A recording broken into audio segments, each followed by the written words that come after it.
ठाकरेंनी शांत बसावे, लोकांनी आता लढावे. ठाकरेंनी सुप्रीम कोर्टापर्यंत व्यवस्थेच्या उडालेल्या चिंधड्या नेल्या. पण व्यवस्था जेव्हा सडते, लोकांनाच काउंटर ॲक्शन घ्यावी लागते. महाराष्ट्राची तिजोरी चाटून पुसून खाल्ली. महाराष्ट्राच्या डोक्यावर जवळपास 1.25 लाख कोटींचे कर्ज आहे. या उजाडलेल्या गावची पाटीलकी गद्दार टोळीला हवी आहे. नेपाळपेक्षा भयंकर अवस्था महाराष्ट्राची झाली आहे. पोलिसांच्या गराड्यात यांची मर्दुमकी चालते. लोकांच्या तडाक्यात सापडले तर पत्ते पिसल्यासारखे पिसले जातील. बदनाम कुर्त्यासाठी केला हा देवदेव.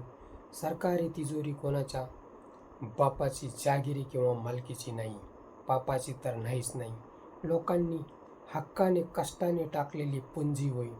तिचे वाटप समान होत नसेल तर लोक पाहून घेतील. अजितदादांना सवय होती, निधी हवा तर पक्ष बदला. नियतीने त्याचा बदला अवश्य आणि जरूर घेतला. पापाचा भार मोठा असला की शेवटसुद्धा दणक्यात होतो. लोक 100 कोटी किडनी विकून उभे करायला तयार होते, तरीही पठ्ठ्या बदला नाही.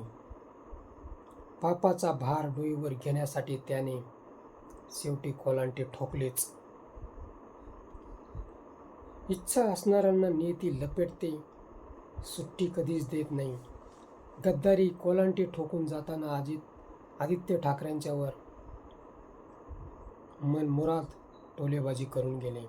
परंतु त्यांना कुठे माहीत आहे की आदित्य ठाकरे हे महाराष्ट्रातीलच नव्हे तर राष्ट्रातील तरुण चेहऱ्यांपैकी सर्वात वरचे नाव आहे. हे आधी या गद्दारांनी ध्यानात घेतले पाहिजे. आणि तुम्ही 100 कोटीच्या निधीसाठी गेला आहात तर 100 कोटीचा 600 कोटींचा निधी तुम्हाला उपलब्ध करून होईल. परंतु तो 600 कोटी 1.25 लाख कोटींच्या मध्ये प्लस होऊन तो भार महाराष्ट्राच्या जनतेच्या डोक्यावरच पडणार आहे. मित्रो, हा व्हिडिओ कसा वाटला ते कमेंट बॉक्समध्ये सांगा आणि ॲक्शन मराठी चॅनलला सबस्क्राईब करा.